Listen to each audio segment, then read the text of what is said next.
Alden Richards, spotted na naman sa ginawang house blessing ni Catherine Bernardo. Maraming fans na naman ang kinilig.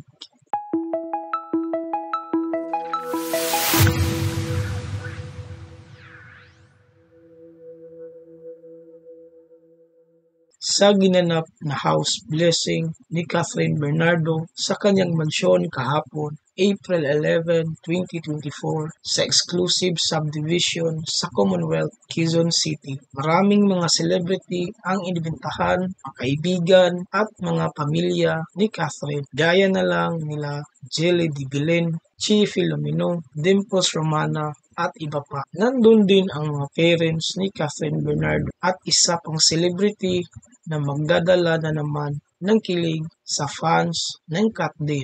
Si Alden ay spotted na naman sa naturang event ni Catherine at base sa nakuha ng mga pictures sa guest ni Cath ay masaya ang dalawang love team ng Hello Love Goodbye. Marami ulit ang kinilig sa Cat din at marami ulit ang nagtatanong kung meron bang update sa kanilang relasyon. Baka raw nag-level up na sa pagiging friendship. Kasi nga, kinilig din ang parents ni Catherine Bernardo sa pagiging close nila sa isa't isa. Bago ang house blessing ni Catherine, nag-attend rin si Alden sa birthday party niya sa Palawan.